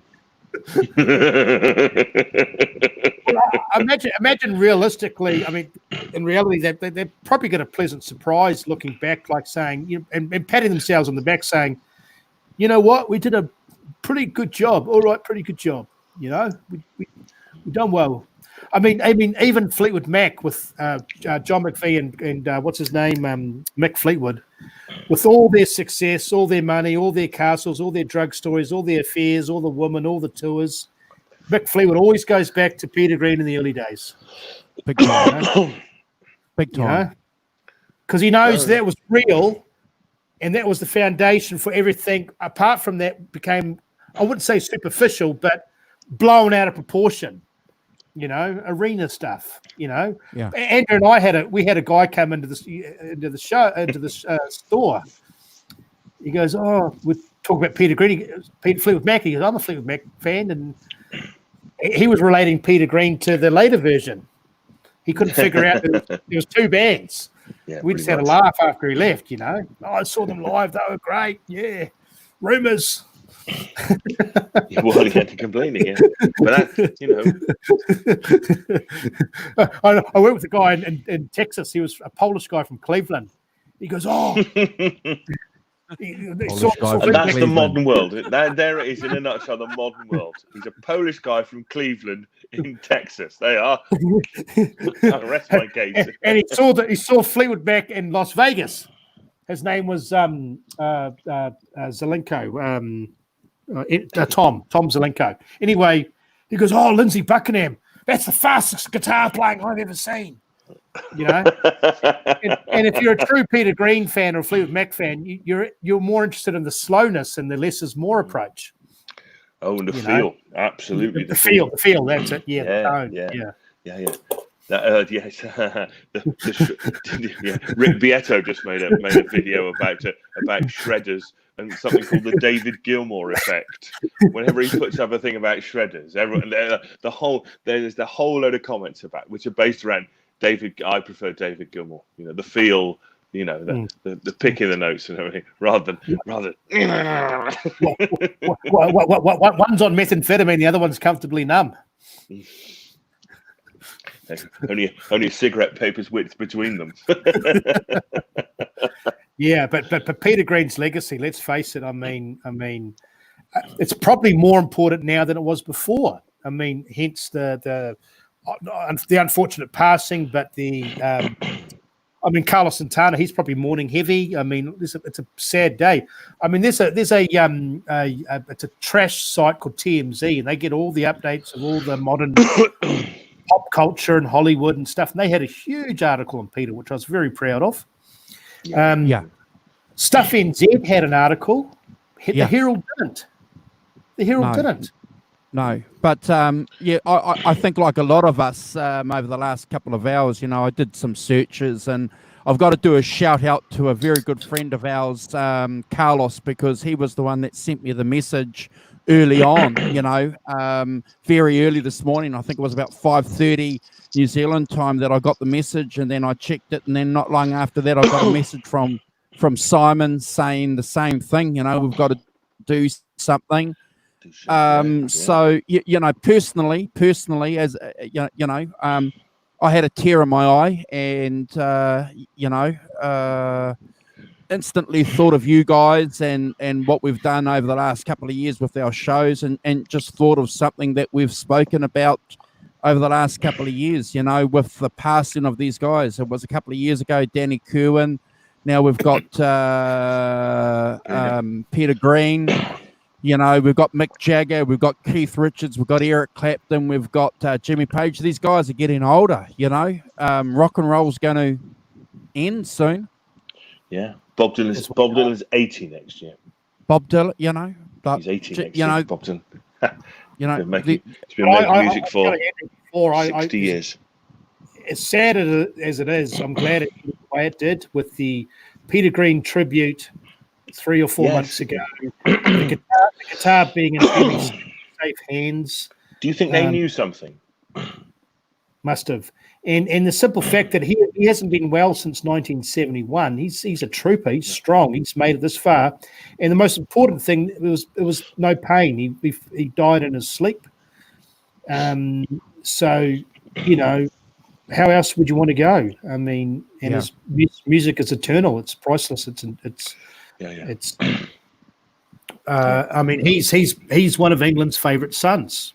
You know, you, Eric, Simon, whole bunch of them. Big time. I'm glad you mentioned Simon in that too, because you know, the only time I'll be able to mention in the same breath as Peter Green and Eric Clapton. Ramon Goose. Don't forget, Ramon's a favourite English son of ours as well too. You know, from the mother country. But Argentina, yes. Via Argentina. But I think what you've said, Carl, is, you know, important. I think with Kurt and owning Greenie, I think there's going to be a wave of young people interested. When they release the DVD of that gig that they did early in the year, that's going to probably be a big hit. You know, sadly with the passing of Peter and anything that's associated with it. This is the 40th anniversary of them Play On too. It's the 40th anniversary, Yeah. so they're doing a re-release of Them Play On as well. Cool. So all this stuff is going to come through and give old guys like us an opportunity to listen to this music with new ears, but hopefully, because it's always about doing an archaeology and leaving something for other fans. Hopefully, some young cat's going to come through and be mesmerized like we all were when we first listened to Fleetwood Mac when we were younger. Yeah. I remember them. Oh, sorry. Go on, Carl. Go on. I have to get going soon, but I just want to do a quick brainstorm of all his songs. So, for example, the first two albums basically reverb-drenched, straight blues, some really good tones. Then Play On was obviously going a different direction, very experimental, a sign of the times with, your prog rock, folk rock, blues rock, whatever you want to call it. Some outstanding different. I think Oh Well, raised a lot of eyebrows. We all know about Albatross and Black Magic Woman, but Oh Well, very a statement. Some aggressive lyrics, aggressive guitar playing. What's that other song? The ode to Pullin' Your Pud. What's that one called? Rattlesnake Shake. Yeah. I mean, amazing riff. And then obviously the Green Manalishi. Golly, I mean, and that's about a dream, and that's prophetic in itself. Not metal, but crunching riffs, but shivers. He basically anything he thought about or would envision, he'd put into music. So. I mean, these people are not, and him and the Jimmy Pages, these are not ordinary people. Yeah. Well, I just want to add to that, you got World in Harmony, Something Inside of Me, great tracks. I think the key though for me, guys, though, is that while you're trying to find definitions of what Them Play On might be, whether it's prog rock or acid rock or jazz rock. The great thing, the great consistency that Fleetwood Mac had over those 3 albums, and don't forget the other countless recordings that they did in those live albums that have been released, is that the guitar tone sounded bluesy, even though some of the songs wasn't. It was an identifiable tone. Absolutely. Yeah. Still links back to it, but taking it to new places and other things. Yeah, but and that whole kind of period of experimentation in the late 60s about the next one is not going to sound like the last one, and what else can I do? What new things can I dream up to play? Do how can I make the guitar sound differently, and what can I do? I think Peter Green's absolutely in the forefront of that. It takes an extra special musician or a songwriter to. I was talking to a guy, a friend of mine visited me in Austin, and he brought up a really good point. He said, if you're in a band or you write a song, what's the first thing people think about when you write a song? And most people, I gave no thought. You guys could maybe answer it. What do you think? What's the easiest thing to write about? Love.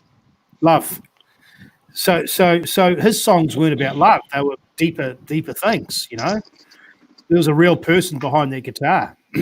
Yeah. But but I think that's you could say the same. Lots of other people, and I would claim that one of the major influences in that is Bob Dylan. That Bob Dylan started off, writing, he did whole sorts of love songs and stuff, and then he moved away from that, and he moved away from protest, and he moved into much more kind of surreal kind of lyrics and things, and oblique stuff, and but what it does is it opens the doors and says you can write about anything. I'm sure other people as well, but but that thing about you can write about anything. You don't have to write about purely about relationships. I want to hold your hand. You can write about I don't know Mr. Tambourine Man. You can write about whatever. And God said to Abraham, kill me a son. Abe said, man, you must be putting me on. It's not a love song by some distance. It's something completely different. And I think Yeah. that that as I've said, that I don't, the communities, they all heard those records. They would, and it says, oh yeah, we can write about other stuff, So, and that means you can write about, your inner self, something like Man of the World, very much. Yep. But you can also write about, goblins and hobbits, and you can write about, but as another extreme. Saving Madge, saving Madge, yes. So I think that that it's all part of that late 60s thing, and he's taking on saying, I can write about, Green Man Leashy being about money and about, all those sorts of things that are not, I want to hold your hand by a distance. See how far it's come in just a few years. With the subject matters expanding and together with people's expanding minds, I guess, increasing, social awareness, political dissidence, with the Vietnam stuff, all those things, people writing about that. Oh man, I mean, these young guys. I mean, can you imagine being in your early 20s? You obviously got this incredible talent. You're absorbing everything.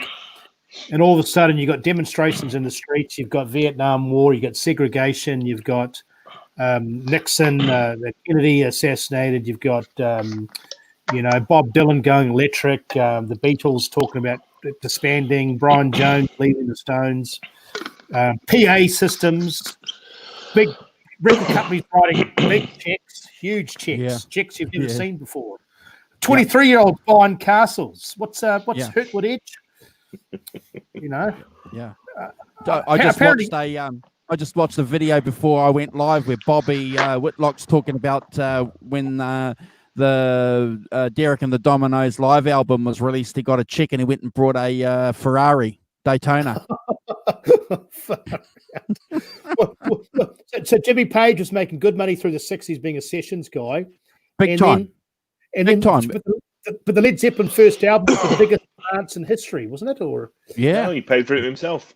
The interesting thing about the first Led Zeppelin album cost £4,600. He paid for it. Him and Peter Grant paid for it, and then they licensed it to Atlantic. Yeah. Oh wow! I don't know he got a huge check, didn't he? Yeah. Which is why Jimmy Page has still got all the original multi-track tapes from Led Zeppelin. Wow, he owns them all. Man. He's got them, and he's apparently when they turned up to to remaster the stuff, he turned up with the tapes in an armored car. The original tapes in an armored car. Put them in an oven and bake them for 6 hours at whatever it was, 200 degrees. It's like barbecue. So this would coincide into this psyche of Peter Green's mindset. Here's a guy from humble beginnings, a butcher's apprentice, Bethnal Green. All of a sudden, all these record companies saying, we need another hit, another tour. And then he had that, I wouldn't call it a Christ complex, but he definitely had a spiritual thing where he told the rest of the guys who were doing, party favors and Ferraris and girls and tours and Cadillacs, how about we do an album, we'd give everything away? Yeah. Didn't go down too well, did it? No. Mick Fleetwood's on record saying, look, we'll have a meeting with you, and they got him in, and they sat him down, and they said, look, we love you, man. We love you, and we're all about, sharing and caring, but no, we're not going to give it all away. Because I like the new life I've got. Because John McLean was for the IRD, wasn't he? Inland Revenue Department. Yeah, he did. Yeah. HMRC, as it's called here, Carl. Her Majesty's Inspectors of Revenue and Customs, not to be crossed at any. So McPhee might have visions of wearing a little black and white suit and going back to HR Block. No, no, I like this big black Cadillac. Civil servant. Yeah. Well, yeah. I mean, absolutely. It's not, you can see, like, no, Peter, no, this is not happening. It's like, because, and it goes back to the thing, doesn't it, that we just said about you didn't know how long it was going to last. Yeah, they could have 2 years later. They could have been back. He could have been back at the Inland Revenue with his suit on. Yeah. But at least we've had the memories, and that maybe bought a house out of it, maybe bought something out of it. To remember him by. Peter left, he had that big meltdown, and then he came back and helped them finish the tour, didn't he? Yeah. I think so. And then that was it. But I'd love to know what kind of mental state he was when he finished that tour. Was he probably not the same, or I'm not sure. Well, according to Mick Fleetwood in his book that was released a couple of years ago, so he's making the connection, and I'm glad some of the commentators today are talking about it, that he was schizophrenic before the look. I'm not a medical expert, so if I'm getting it wrong, anybody please correct me. But his schizophrenia was there before he took the drugs. So he was basically exacerbated it. Yes, exacerbated, brought it on, according to heightened it. Yeah. It certainly wasn't. Apparently, according to Mick Fleetwood, a result of taking the drugs. So he was a fragile guy anyway. From day one. Clearly. Wow. Clearly. Yeah. Okay. In the same way that I think Syd Barrett was as well. I think Syd Barrett was a fairly fragile mental, So mentally. they were tragic geniuses. Yeah. Good point. Yeah, and they they were. Jimi Hendrix was the same. Here's this. Oh, big time. He was very introverted, very shy. Yeah. I mean, he wanted to be known more as a songwriter than a guitar player. The guitar playing, he thought he was a jester in a circus, a clown act. Just like Elvis Presley wanted to be an actor more than a singer. He didn't want to be, sitting on the back of a truck saying, "Old MacDonald had a farm, E-I-E-I-O," which he did. Very bluesy.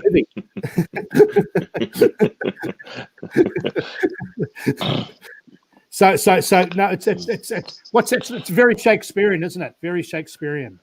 What's that Shakespearean quote? Then play on. It's a Shakespeare quote. Oh wow! So it's very Shakespearean. If music be the food of love, then play on. That's where it comes from. Okay. So what's that famous Shakespearean quote about? Is it a Midsummer Night's Dream or a tragedy or some? Is it Shakespearean? Is it about a tragedy? No, go on. I'm still. No, there's some kind of famous Shakespearean movie title or quote or poem where it's a tragedy. It's something to do with the tragedy. Yeah. So Greg Vanzini, who's in the chat, he's worked with people in the mental health field for a long time. He's saying it's not uncommon. Underlying illness then becomes apparent. Stress vulnerability model. So I think he's trying to say underlying. Is supposed to underline. Underlying illness then becomes apparent. Stress vulnerability. So we've spoken about the LSD that they consumed copious amounts of, but what about the stress of being a band leader and having to make decisions about what a band does? Stressful times. I don't have the book. I wish I had the book, but there's a beautiful book I've got, and he's in a hotel room, and it's got his handwriting on a postcard. He's just a normal guy. Hi, Mum. Hey, it's cold here in Milwaukee. Tour's going fairly well. The tour this time's a lot better reception than the last one. We seem to be making people happy. Love, Peter. Just a normal, down to earth guy. Yeah, He did have a bit of a flirtation with Hugh Hefner's Playboy Mansion where they did the homework. You seen that? Yeah. He was a little bit naughty at times. It was those leather pants. It was those leather pants he was wearing. Yeah. Just look at talk about hot for teacher. Yes. So even though we want to be Christ-like, he didn't mind some aspects of that life, but maybe he just had an epiphany or a vision of this is not who I am. Or. Can you? I mean, but if you got the steamroll, if you got this momentum going, you got hot off Albatross, Black Magic Woman, Man of the World, #1 songs. The pressure's on. Yeah, You know? and the pressure's on from not only you've got two pressures, haven't you? You've got an external pressure from the record company to go, where's your next hit coming from? Where's your next album? And you've got your internal pressure to go, Christ, I've got to write the next one. You know, it's all about writing the next song, not about the last one. And so those are two competing, similar pressures, but an internal pressure and an external pressure. Jekyll and Hyde syndrome, yeah. You can see that for a band, somebody wrote the songs that's quite difficult. Which is why often, if you think about it, often, a lot of bands will produce a great first album and then not a very good second album because they've had 10 years to produce this first album, and they got third album syndrome. Yeah. Oh, absolutely. Yeah, that's where the Beatles and the Stones flourished. Well, Led Zeppelin, a lot of those bands, it was very consistent. Yeah, and we've spoken before about the competitive aspect of the bands. You had George Harrison and Eric Clapton being competitive over Patty Boyd, and in Fleetwood Mac, you may have had Jeremy Spencer and Peter Green being competitive as far as being the religious guru in the band, because Jeremy Spencer gave up, put his guitar down and joined the Family of God, Children of God, Family of God is Buddy Manson's,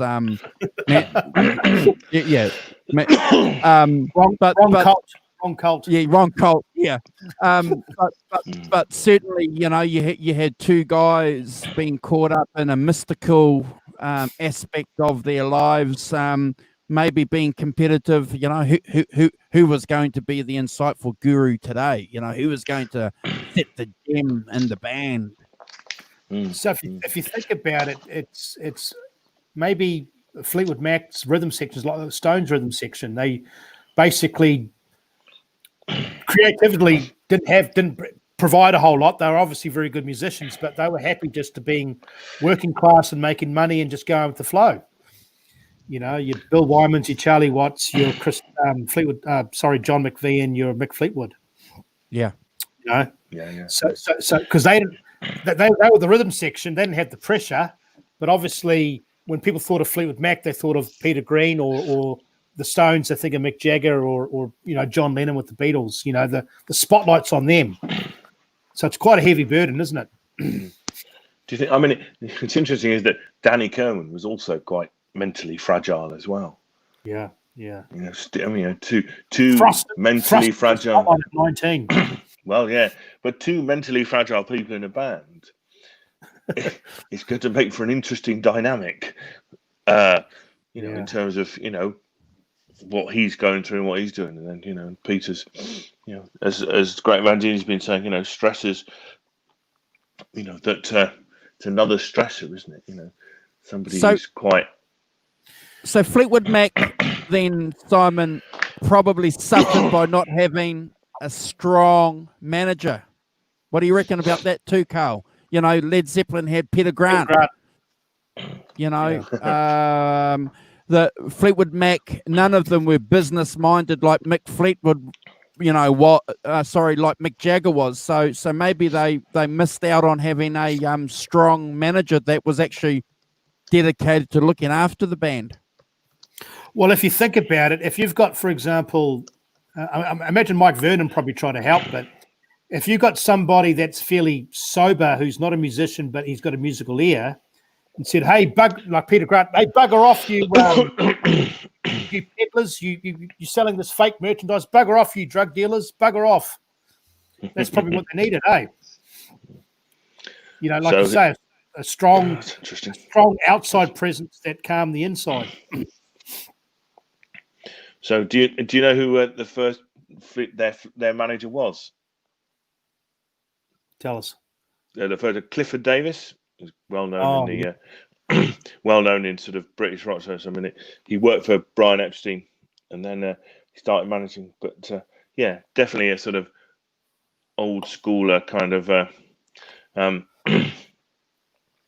manager, sort of Brian Epstein type manager. It was quite interesting that that he, and I think he like that would have been pushing them for more product, go out on tour, to earn the money really.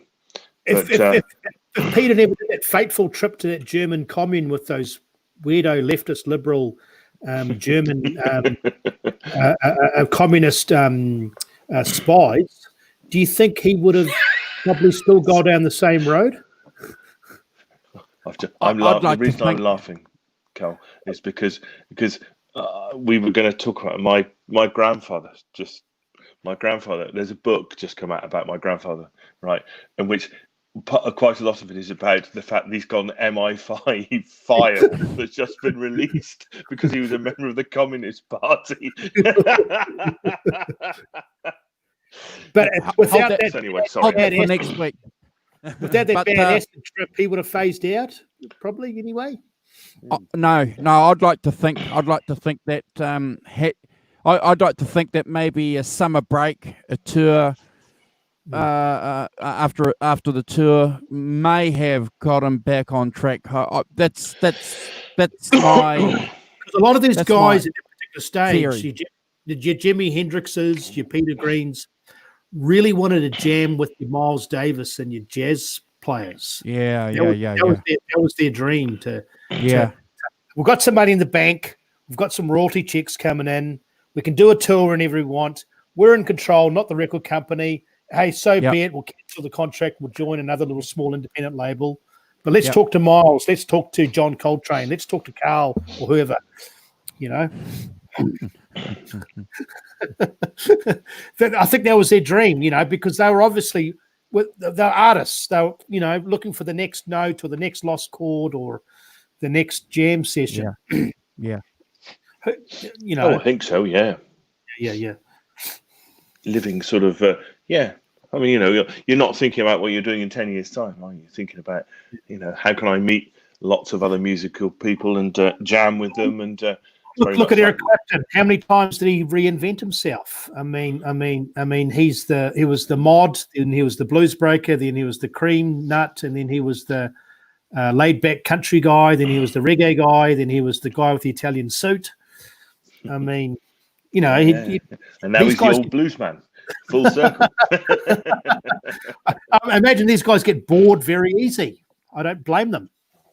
I know. I think it's not only that; is that you get dragged into a sort of reinvention of yourself every few years, because it's one of the things you have to do in some sense is to sustain a career at that level. Eric's turned himself into, David Bowie. David Bowie is the classic case of a man who reinvented himself every 10 minutes. Went from Ziggy Stardust, to Dime Dogs to the Thin White Duke, and all that disco stuff, and then he did the electronic stuff, Low and Heroes, and and then he kind of reinvented himself with disco, Let's Dance kind of thing in the early 80s. Keeping moving, keeping refreshing your musical ideas. And I think it's one of you could say, if you look at the bands that lasted, it's one of the things that marks those bands out, isn't it? That their next album was never really the same as as the last one. It had other stuff on it. You do think about Led Zeppelin. They went from Led Zeppelin 1 and 2 of a piece. I'll give you that as a blues thing. But Led Zeppelin 3, all of a sudden about folk things and all manner of stuff going on. That completely different to the previous album. And I think glad you mentioned Led Zeppelin because I mean, it must be an English thing. It must be a loyalty thing. But after John Bonham passed, they said that's it. That's it. Yeah. Well, I think that's that not many bands have done that. But I think that that once they obviously tried out other people. I know they tried out other people, but if you've had the magic and that's not the magic, one of their great difficulties is that that the magic is not there. So what do you do? Do you carry on without the magic, or do you say, are we good? I mean, I think there's also the bit about Robert Plant doesn't really want to do it, and I think Jimmy Page has been a bit lost because he's now the curator of Led Zeppelin. He hasn't really found another vehicle which he can play in, although he's played in a few others. Yeah. I was reading an article about him yesterday saying, you did that pretty disastrous Live Aid show, and he did that acoustic stuff with Robert Plant. That was good. The no quarter stuff, Page and Plant, is good, really good. Yeah. But it just never really happened. I mean, obviously John Bonham's son's around, John Paul Jones still alive, but just if something doesn't happen organically, then why push it? It's just Well, music fans can be hard to satisfy a lot of the time, can't we? You're upset because a band has replaced a member who's passed away, or you're not upset because they should have replaced the band. Look at Bon Scott. There are a lot of people that were concerned about Brian Johnson coming along, and then he just does a wonderful mega star huge album, Back in Black. Had Led Zeppelin started or continued with another drummer, they could have been fine. It would have been maybe good music, but the band, as you said, Simon, the magic wasn't there. They decided that they were going to can it. And I respect them for that, but that doesn't take away the fact, though, that we have this show and talk about what ifs. What if they got a what if Carmen Apiece joined the band? And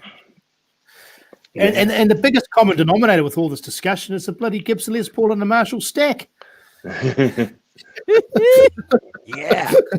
I think Jimmy Page didn't use Marshalls. I thought he did. That's provocative, isn't it? He did, didn't he? He did. Oh, yes, he did. Yeah. Hey, one question. Totally get off topic a little bit. I have to get going. Well, so do I, because we've been on now for a Supro amp. Oh, that was the first album. When Eric Clapton totally reinvented himself with the whole Delaney and Bonnie and going bit country and Tulsa time and the whole laid back. Obviously, he changed to a Strat. The Marshall disappeared as well. Yep. What do you replace that with? Fender Champs and dual Showmans. Okay. All right. Cool. And Peter Green, obviously Marshalls, and then Orange amps. No,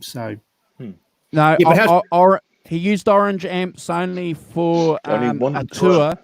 Never recorded with them because he didn't like them. They were crappy amps at the time, but they loved the Fender Showmans. They were using Fender Showmans twin as well. reverbs, twin reverbs too. Right? Yeah. Loved them. They were just magical amps. But never recorded with Orange amps. Okay. No.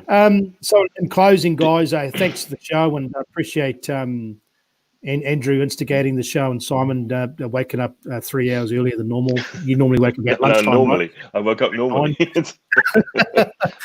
You normally sleep until that much. Yeah. I wish, yes. But we've been going back and forth with British Blues and stuff for a couple of years now, 2.5 years, and Peter Green, he's the top of the class, isn't he? He's the and there's no point comparing him or Eric. I mean, we're fortunate to have both. No, that's right. Very different players, very different. They come from the same. Pardon the pun. They come from the same well, but went off in different directions quite quickly. Sorry, cheap joke, but they come from that wellspring of American blues and immersing themselves. Yes, that immersing themselves in that American blues thing, but where they took it, they didn't take it to the same place by a long way. And I think it's almost like going into a cauldron or a baptism of fire. You've got this English following, you've got a couple of records, and then you've got these big American tours. It's make or break, isn't it? Big time. Well, yeah. The first tour is always the toughest, and the second tour, you're more exposed. The amps, the stacks are bigger, the stakes are higher. The sound is louder. The audiences are larger. The checks are bigger. The girls are more pronounced. You know, it's just everything. How can a girl be more pronounced, Carl? Explain this to me. That kind of show. No. Let's not do that. No. Sorry. Yeah. Sorry. Was that? Did I say that out loud? I've got a fair idea of what he means, though. Imagination is a wonderful thing. A leaf out of Simon's book, everything becomes more amplified. You know, Yeah. The stakes. You know, it's the stakes. It's you know, it's just like wow. I mean, you know, 5 minutes ago we were jamming around the corner at the local pub, and getting free beer and a meal and $50 each. Now we're sold out Fillmore East with an album, and the pressure's on. Yeah. No, completely. And that, you know, and I think it's you know, absolutely. That's a different kind of pressure, isn't it? You know, pressure to perform, pressure to live up to people's expectations. But within that pressure, he gave us some of his best music. You know, the Man of the World, the Oh Well, the Green Manalishi. You know, undoubtedly.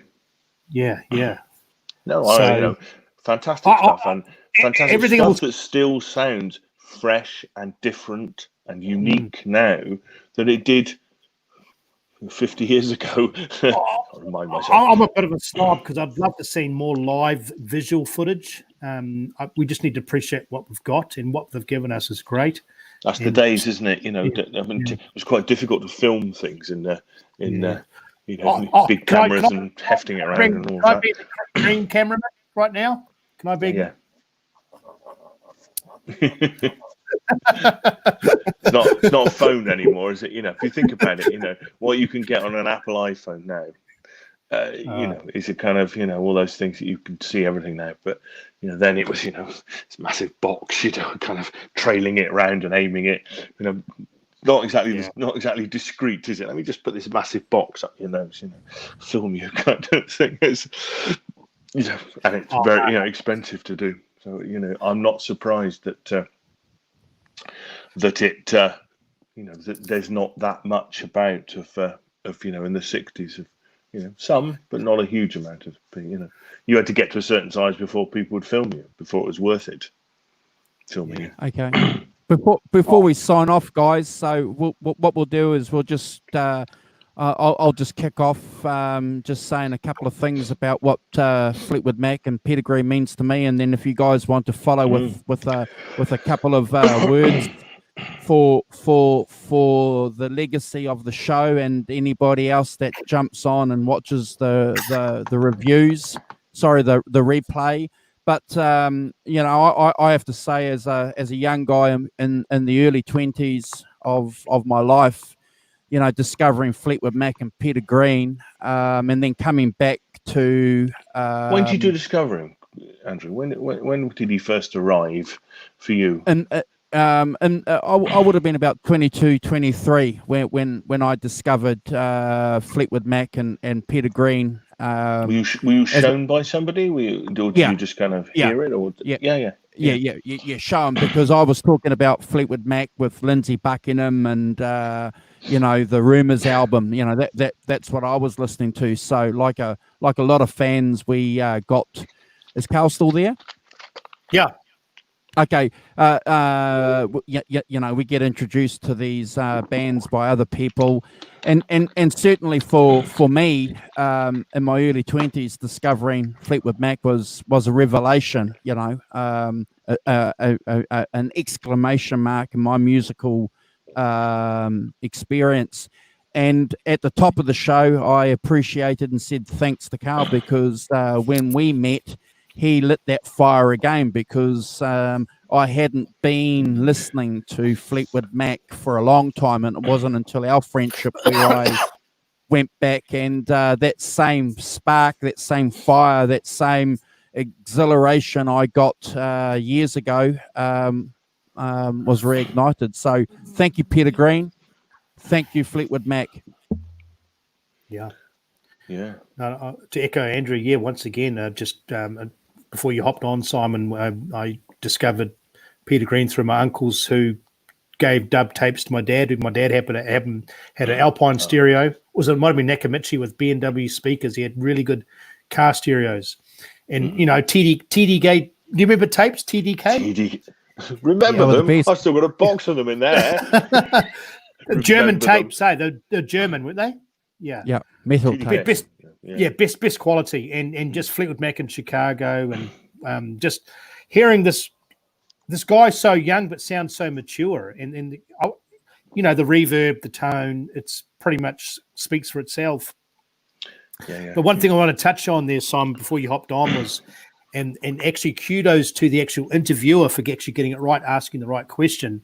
He said to Mick Fleetwood, so when you guys played Blues Jam at Chess Fleetwood Mac in Chicago, you actually were in the studio with the guys doing real authentic blues music. He goes, you're right. He said the Stones, as great as they are, were in the Chess studio, but the blues guys weren't there. They were just doing sped up R&B rave ups, as they would call them in England. Still sounding okay, but not the authenticity of Fleetwood Mac. So how many other bands could do that or had done that? None of them to this day have done that, really, have they? I mean, Stevie Ray Vaughan flirted with Albert King in a few jam sessions, but a bona fide English blues band in the studio in Chicago with the guys. As opposed to an R&B band, which is what the Stones are. Yeah. Well, I mean, the Stones were blues lovers, but didn't have the same, the same technical ability as your Peter Greens, your Denny's. I would say that the difference is one of their greatest influences, Chuck Berry. Whereas I wouldn't say that about Peter. No.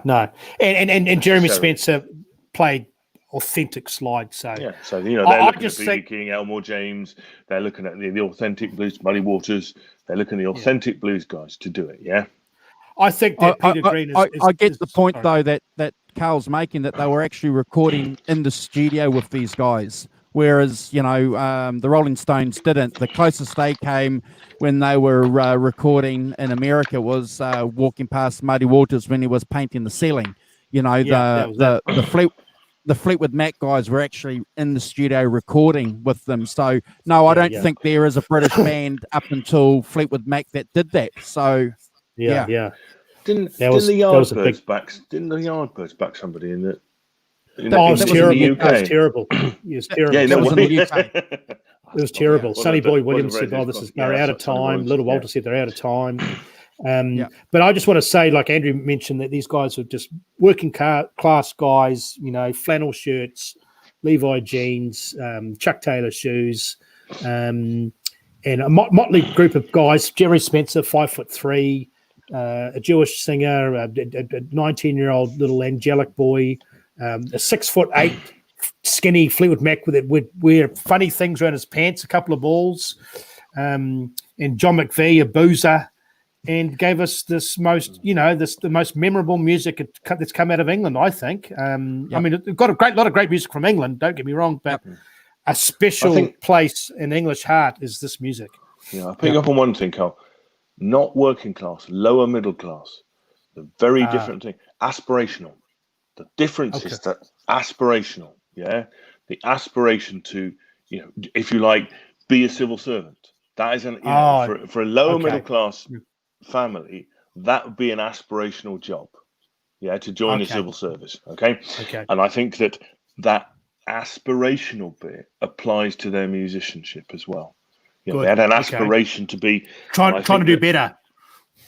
Trying to do better. Now, I'm not saying the working class don't have it, but I think in that post-war British thing, that lower middle, that was. So working class means they're set in their ways. That's all they will be. That have you ever seen that brilliant? Is it Ronnie Barker and John Cleese and Ronnie Corbett sketch?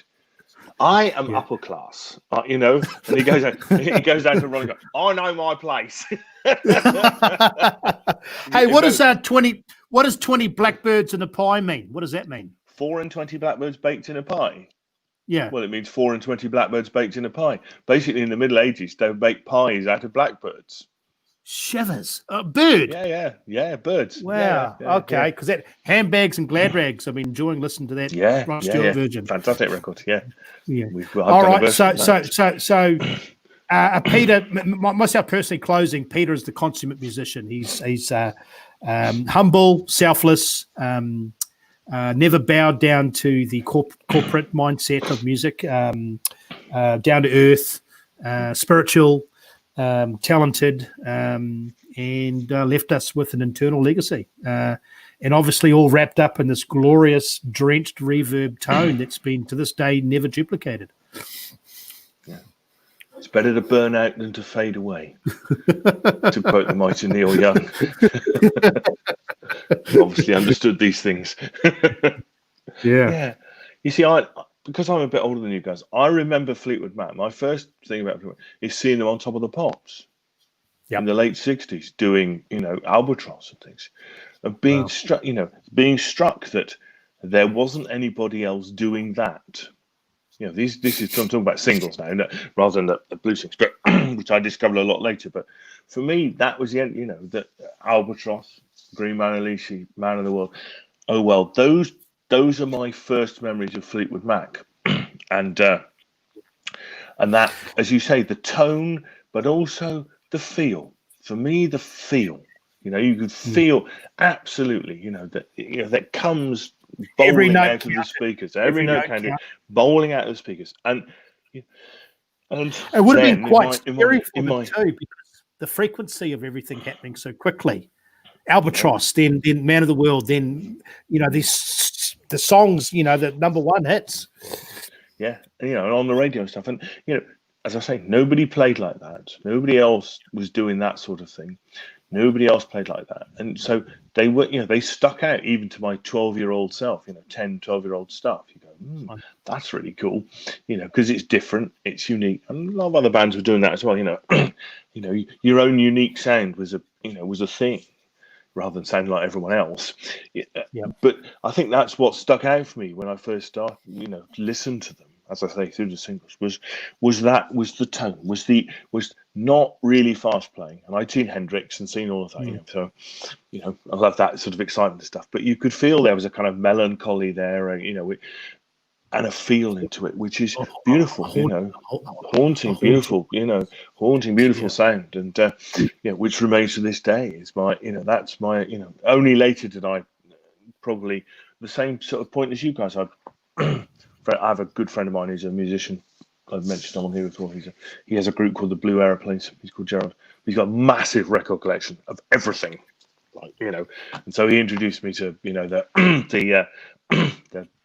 Penguin album, where they're doing Elmore James stuff and things like that. And that's when I understood about the blues thing that they had, particularly that I hadn't, as I say, in my early years. They those beautiful singles, and stuff that I guess most people.